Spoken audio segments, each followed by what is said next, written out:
Boys and girls, what is inside of this bag? Air. You are going to see convection at its best. Now that we are a STEAM school, using project-based learning as our primary instructional strategy, we see our students exceeding at the highest levels. They're interested in what's happening in the world. They're interested in their own learning and how they're going to apply that. So here at Charles Drew Charter School, we are a STEAM school with an emphasis on science, technology, engineering, the arts, and math.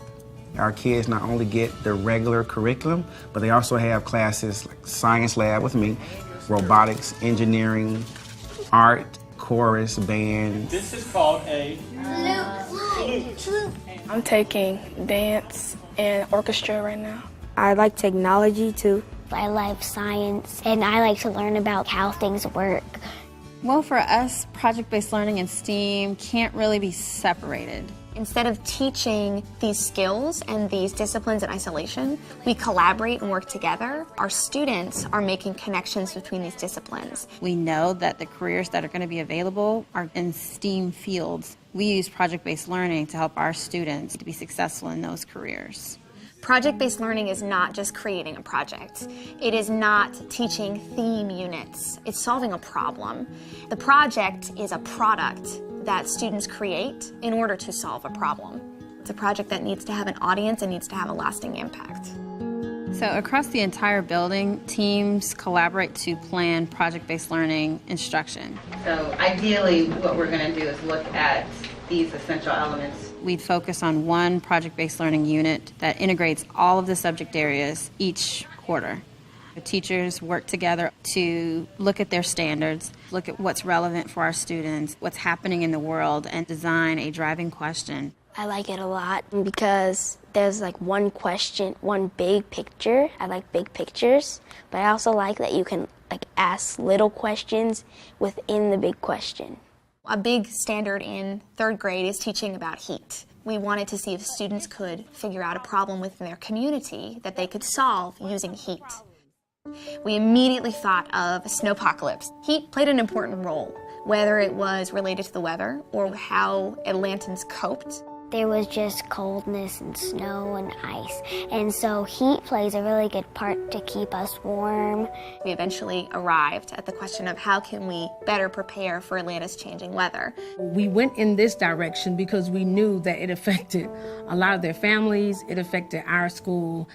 My students researched the event. I brought in some community members to just share their stories. We had so many people stranded. We had students who were on the bus 10, 11 o'clock at night. And we was trying to contact parents just to let them know where their child was. They couldn't believe some of the stuff they heard.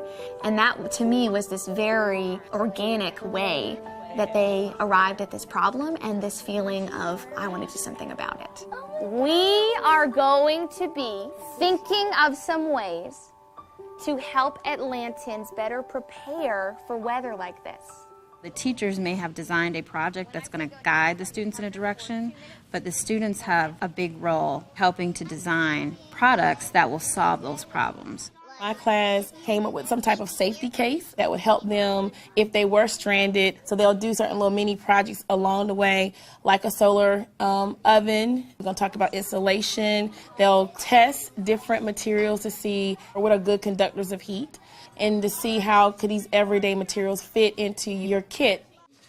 Wooden spoon, plastic spoon, metal spoon. Does it feel cold? Does it feel hot? Feel it. Record your observations. What about the metal spoon, Destiny? The metal spoon got hotter. So that was the hottest? Yes. All right, so right One now. of the questions that they said that they needed to know was, well, how is heat produced? Mr. Thomas came up with the idea to bring the entire third grade out. Heat energy can be transferred in how many ways? 3, conduction, radiation, and convection. The heat from the sun will transfer energy to the air inside this bag. Once the molecules in the air inside the bag get warmed up, the solar bag is going to rise into the air. Our commitment to STEAM has shaped how we do project-based learning here at Drew.